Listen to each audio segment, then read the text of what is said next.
Hi, my name is Janeth and I'll be talking about the Amarelitos vote list in the 1980s.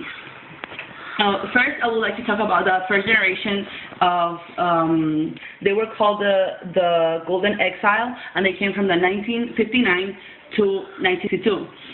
It was the elite society from Cuba. Basically, all the bankers, industrialists, and governors came to the U.S. as soon as Fidel Castro took over. They were supporters from the regime as well, and they basically left Cuba with less than 4% educated population. The second generation, the second wave, that's Amarillo exile. It was from 19 to 1970s, and it was the middle class from Cuba that came to the United States. It was also the other part of the family from the Golden Exile that came to reunite with their family members.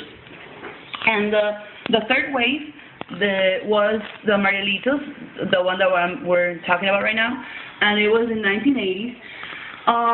It was a little complicated this wave because Fidel Castro, what he did, he knew that a lot of people wanted to come to the United States to also reunite from their families, and also because they were protesting of the government.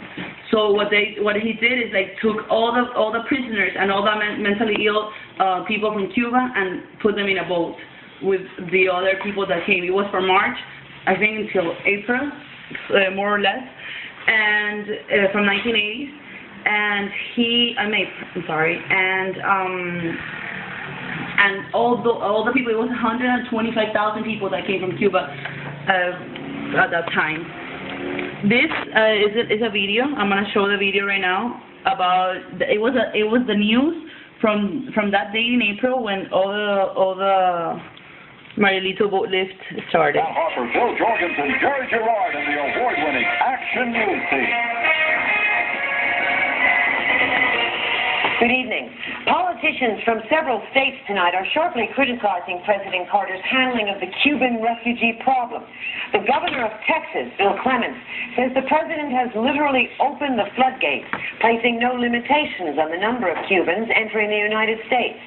Today, the Cuban sea list slowed a bit, but since last month, 25,000 refugees from Castro's Cuba have come to America. Between midnight and noon today, 23 boats filled with over 800 Cubans reached Key West, Florida. U.S. Marines are now on duty at Key West to keep order among the restless refugees waiting resettlement in the United States. The Coast Guard is urging the Cuban government to adhere to international treaties aimed at protecting lives at sea. Vessels like this one, the Dr. Daniels, were forced to take far more passengers than it has safety equipment for. And getting out of Cuba is still a problem for many. Many of those who have arrived in the States tell horror stories of being beaten by pro-Castro Cubans and secret police. And now reports that the Cuban government has stalled the sea lift operation for at least 12 hours, backing up boats in the refugee-crowded port of Mariel. In fact, once the Cubans get to the States, they find that the harassment continues. As we hear now from Christy Whitker, trouble may have already begun at Union City, New Jersey. The largest group of Cuban refugees to date arrived in New York early this morning after a flight from Miami. 95 men and one woman were met by volunteers from St. Anthony's Church in Union City and driven to New Jersey, where they spent the night in the basement of St. Anthony's Parish School. This morning, doctors and nurses who volunteered their services were examining them, giving inoculations and taking blood samples.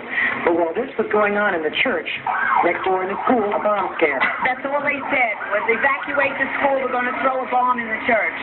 What percent did the person have? No, he was an English-speaking person. How long ago did this call come in? Just now? Just this minute, when you tried to get into the building, that's why we had to evacuate the school. While the children waited outside, police thoroughly checked all rooms and closets of the school. The church's doors were locked, and most of the refugees were unaware of the bomb threat. People on the scene told me they feared this could be the beginning of an anti-refugee sentiment in the community. But Father Michael Fuero says from what he's seen in his parish, there's no resentment. The response on the part of the American people in the parish was a tremendous experience in love and desire to help these unfortunate people. The coordinators here say they hope to find homes and jobs for 80% of these people by Monday, and then they'll be ready to receive some more. This even though Hudson County currently has an unemployment rate of 8.5% and Union City has a rate of 11.1%. But Father Ferrero says the calls just keep coming in.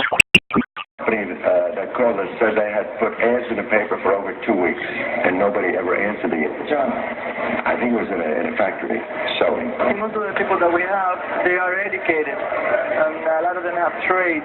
80% of our group have trades.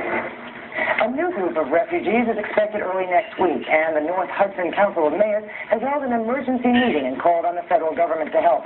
Otherwise, they say the crisis in Cuba will end up as a crisis in New Jersey. Okay, so that was the video about the boat lift in 1980, actually the news that day. They were saying also that they were discriminated in New Jersey as well as in Miami, but in Miami actually they were discriminated by their own people because of like the conditions that they came from. Like it was, you know, all the people that came from the prisons, from the mentally ill hospitals, and as well with like normal people, but still they were all mixed up. So these are pictures about that day. This is like Ras, and this is a soldier from the Castro regime, and these are the people from the boat lift that day. Thank you so much.